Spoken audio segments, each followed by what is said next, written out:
दूसरों की जगह अपने लक्ष्य की सोचो। पूरी जानकारी के लिए वीडियो को पूरा जरूर देखें। मानव जीवन का परम लक्ष्य क्या होता है? गुरुदेव एक युवा शिष्य ने अपने गुरु से सवाल किया। गुरु ने विचार मग्न होकर उत्तर दिया कि निर्धन आदमी के लिए धन कमाना परम लक्ष्य होता है। एक बीमार मनुष्य के लिए स्वस्थ शरीर सबसे बड़ा लक्ष्य होता है। किसी भी इंसान के पास जिस भी चीज की कमी होती है वही उसका परम लक्ष्य बन जाती है। उसे प्राप्त करने के लिए वो हर संभव प्रयास करता है, नाना प्रकार के षड्यंत्र रचता रहता है।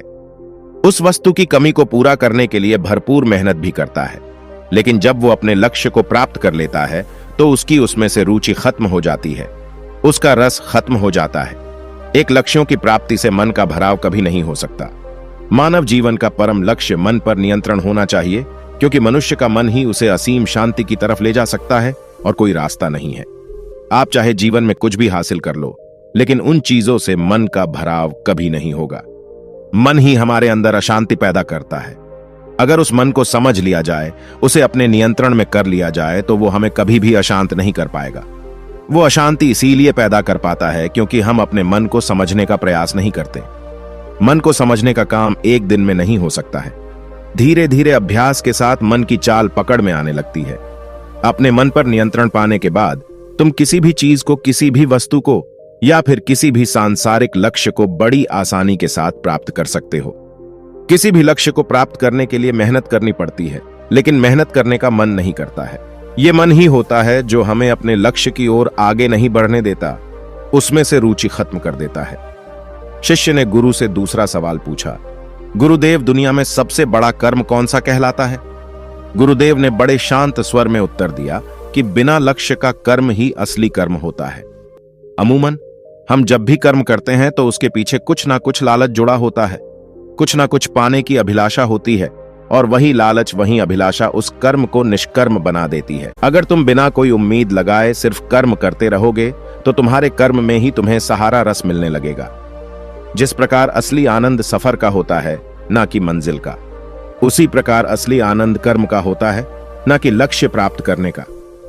लक्ष्य प्राप्त करना तो अंतिम पड़ाव है, वो तो मंजिल है, उसमें क्या आनंद मिलेगा? आनंद तो कर्म करने में होता है, लेकिन ज्यादातर मनुष्य ही भूल करते हैं।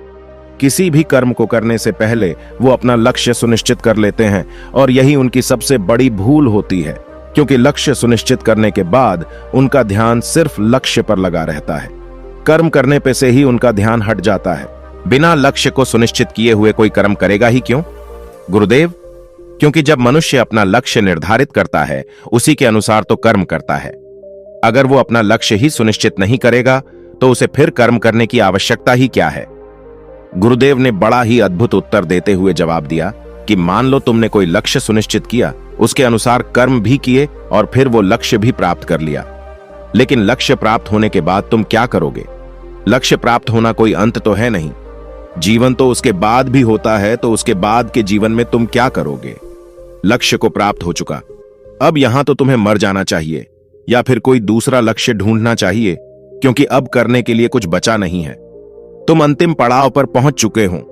गुरुदेव ने जोर जोर से हंसते हुए कहना जारी रखा कि जीवन लक्ष्य प्राप्त करने के लिए नहीं मिला, जीवन तो जीने के लिए मिला है। हर एक पल को तुम जी खोलकर जी सको। अगर कर्म को भूलकर लक्ष्य के पीछे भागते रहोगे तो एक लक्ष्य पूरा होने के बाद तुम दूसरे लक्ष्य के पीछे भागोगे, और इसी प्रकार जीवन परांत भागते रहोगे और ठहरना कभी सी ही नहीं पाओगे। और वहीं पर अगर तुम कर्म का आनंद लेना सीख गए और दूसरा अपने कदमों पर ध्यान लगाकर चल रहा है, जिसका ध्यान शिखर पर टिका हुआ है, उसकी चेतना भविष्य में भटक रही है, और जो अपने कदमों पर ध्यान लगाता हुआ चल रहा है वहीं वास्तविकता में वर्तमान में उपस्थित है, क्योंकि उसके कदम वर्तमान में चल रहे हैं, और जो शिखर पर पहुंचने का लक्ष्य है वो भविष्य की कल्पना है। शिखर की तरफ देखने वाला हो सकता है कि ठोकर खाकर गिर पड़े, लेकिन जो अपने कदमों पर ध्यान लगाकर चल रहा है उसको कभी ठोकर नहीं लगेगी। चाहे वो शिखर पर ना पहुंच पाए, लेकिन उसने अपने रास्ते का आनंद भली भांति लिया है। उसने अपने चलने को ही ध्यान बना लिया है, अपने कर्म को ही ध्यान बना लिया है, और इस प्रकार के कर्म मनुष्य को असीम शांति पहुंचाते हैं। पूरी दुनिया भाग ही तो रही है, कोई धन के पीछे, कोई रिश्तों के पीछे, कोई किसी चीज के पीछे, तो कोई किसी चीज के पीछे। हर मनुष्य है इस संसार में भागता रहता है और वो कभी ठहरना ही नहीं सीख पाता। उसे हमेशा यही लगता रहता है, ये भ्रम होता रहता है कि एक बार लक्ष्य को प्राप्त कर लेता हूं, उसके बाद तो असीम शांति मिलेगी। लेकिन जब वो लक्ष्य को प्राप्त कर लेता है तो वो अपने आप को और ज्यादा फंसा हुआ महसूस करता है।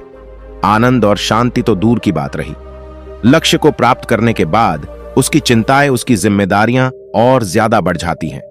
अगर तुमने 1000 का लक्ष्य प्राप्त कर लिया तो अगला लक्ष्य तुम्हारा 1 लाख के लिए होगा, उसके बाद करोड़ रुपए के लिए, और इस प्रकार मन का भराव इन लक्ष्यों से कभी नहीं हो सकता। हाँ, हम सन्यासियों और भिक्षुओं की भांति अपने मन को नियंत्रित करना सीख सकते हैं। अपने कर्म में ही आनंद खोज सकते हैं। जहां पर मनुष्य संतुष्ट होना सीख लेता है, वहीं पर उसके जीवन में शांति का प्रवेश होने लगता है। हमारी सारी अशांति का कारण सिर्फ हमारी असंतुष्टि है। अपने आसपास नजर घुमाएंगे तो ऐसे बहुत से लोग नजर आएंगे जिन्होंने जीवन में लक्ष्य तो प्राप्त किए, लेकिन वो लक्ष्य प्राप्त करने के बाद उनका जीवन और ज्यादा अशांति से भर गया। वो लक्ष्य ही उनके लिए अभिशाप बन गया। वास्तविकता में ही मनुष्य अपने मन में तो यही सोचता है कि लक्ष्य प्राप्त करने के बाद मुझे बहुत शांति मिलेगी, लेकिन उस लक्ष्य को प्राप्त करने के कुछ समय बाद ही एहसास होने लगता है कि वो लक्ष्य निरर्थक था, उसकी कोई सार्थकता नहीं थी। मन की आकांक्षाएं अनगिनत है। संसार की यात्रा कभी पूरी नहीं होती। जिनको अपने भीतर मुड़ना होता है, उनको बीच से ही लौटना पड़ता है। शिष्य ने सवाल पूछा कि गुरुदेव, तो फिर क्या जीवन में कोई लक्ष्य ही नहीं होना चाहिए? क्या हमें बिना लक्ष्य देना चाहिए? ऐसे तो हमारे और जानवरों के जीवन में कोई भेद नहीं होगा। गुरुदेव ने उत्तर दिया कि लक्ष्य की प्राप्ति उस क्रम को करने पर निर्भर होता है। अगर तुम किसी कर्म को पूरा मन लगाकर पूरे ध्यान से करोगे तो निश्चित है उसका परिणाम भी तुम्हें उचित ही मिलेगा। तुम अपने जीवन में कर्म करते जाओ, फल की चिंता मत करो, फल तुम्हें अपने आप प्राप्त होंगे। प्रकृति तुम्हारे पास खुद तोहफे लेकर आएगी, उपहार लेके आएगी, लक्ष्य तुम्हें खुद प्राप्त होंगे हैं। तुम बस अपने कर्म पर ध्यान टिकाकर रखो। लेकिन बोल तो यही होती है कि हम ज्यादा समय तक सिर्फ कर्म पर अपना ध्यान टिकाकर नहीं रख पाते। हमारा मन लक्षण उस परिणाम के बारे में सोचने लगता है, और परिणाम भविष्य का रूप होता है। वर्तमान में तुम परिणाम के बारे में नहीं सोच सकते। परिणाम भविष्य में घटित होने वाली घटना है, और ध्यान तुम्हें भविष्य से वर्तमान में खींच कर लेकर आता है। सारी चिंता, सारे तनाव का कारण भविष्य और अतीत की कल्पना होती है। या तो हम अतीत के बारे में सोचते रहते हैं या फिर भविष्य की कल्पना करते रहते हैं। खाना खाते समय अगर मनुष्य खाने पर अपना ध्यान टिकाकर रखता है तो इससे उसे कोई लक्ष्य प्राप्त नहीं होगा, लेकिन उस खाने का आनंद वो पूरी तरह से ले सकता है। लेकिन अगर खाना खाते समय वो किसी दूसरे लक्ष्य के बारे में सोचता रहेगा तो वो उस खाने का पूरा आनंद नहीं ले पाएगा। उस खाने को वो ध्यान नहीं बना पाएगा। और बुद्धिमान वो लोग होते हैं जो हर क्रम को ध्यान बना लेते हैं। हर एक कर्म तभी ध्यान बन सकता है जब उसे पूरी जागरूकता, पूरे होश और पूरे ध्यान के साथ वर्तमान में रहकर किया जाए। ना उसके परिणाम के बारे में सोचा जाए और ना ही उसे जल्दी खत्म करने के बारे में सोचा जाए। पूरे संयम के साथ पूरा ध्यान टिकाकर जब कोई कर्म किया जाता है तो उस कर्म के भलीभूत होने की संभावनाएं बढ़ जाती हैं। लेकिन याद रहे, ना हम परिणाम के बारे में सोच रहे हैं और ना ही संभावनाओं के बारे में। अपने दैनिक जीवन में भी हम बहुत से कर्म ऐसे करते हैं जिनके पीछे कोई लक्ष्य नहीं जुड़ा होता, जैसे कि खाना, टहलना या फिर दूसरों से बातचीत करना। इनके पीछे कोई लक्ष्य नहीं होता, और इन्हीं कर्मों को अगर पूरा ध्यान लगाकर किया जाए तो तुम्हारा हर कर्म ध्यान बनता चला जाएगा। फिर तुम्हें ध्यान करने के लिए अलग से बैठने की जरूरत नहीं रहेगी। जब भी तुम अपनी आंख बंद करके ध्यान लगाने की कोशिश करोगे तो तुम तत्क्षण उस ध्यान की गहराई में जा पाओगे, क्योंकि तुमने दैनिक जीवन में ध्यान का अभ्यास किया है, हर क्रम को ध्यान बना लिया है, अपनी हर एक कर्म को ध्यान बनाने की। मैं कुछ तरीके बताता हूं। धीरे धीरे अभ्यास के साथ तुम इतने निपुण हो जाओगे कि तुम एक ही जगह पर अपना ध्यान बहुत देर तक टिकाकर रख पाओगे, और तब तुम किसी भी सांसारिक लक्ष्य को बड़ी आसानी के साथ प्राप्त कर सकते हो, क्योंकि तुम एक जगह पर एक बिंदु पर अपना ध्यान बहुत देर तक टिकाकर रख पाते हो। सबसे पहले जब कोई भी काम कर रहे हो तो पूरा ध्यान उस कर्म को करने में लगाव, और यह बड़ा आसान होता है। इसका अभ्यास हम रोजमर्रा की जिंदगी में भी कर सकते हैं। अगर तुम खाना खाते हो तो पूरा ध्यान खाना खाने पे लगा दो।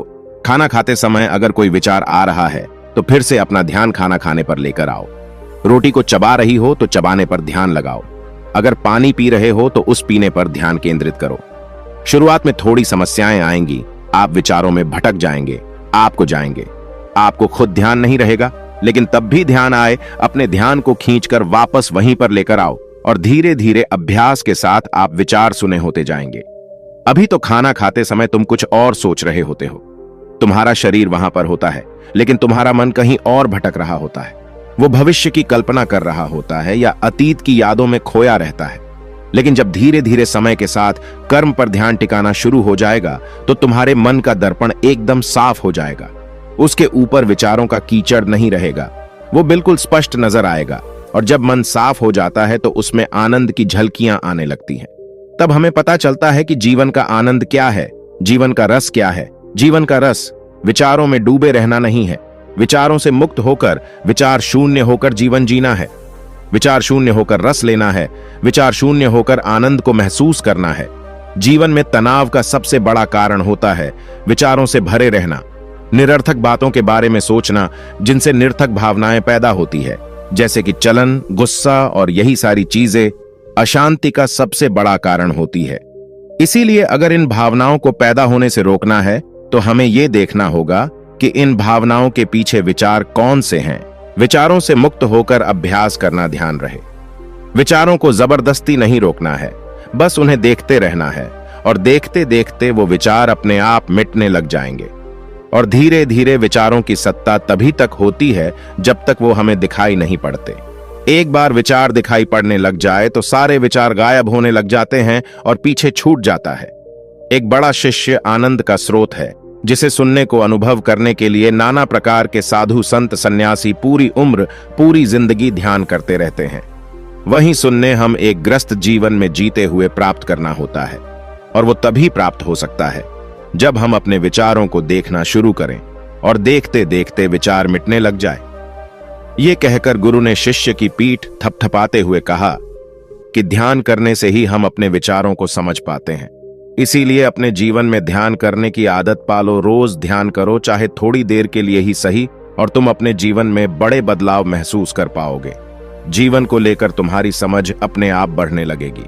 तुम्हारे अंदर के जितने भी सवाल है वो अपने आप मिटने लगेंगे। और ये कहकर गुरु वहां से प्रस्थान कर गए। तो दोस्तों, कैसी लगी है कहानी आपको कमेंट सेक्शन में जरूर बताना, और अच्छी लगी हो तो इस चैनल को सब्सक्राइब करके नोटिफिकेशन बेल को जरूर प्रेस कर देना। तो मिलते हैं अगली कहानी में, तब तक के लिए अपना ख्याल रखें।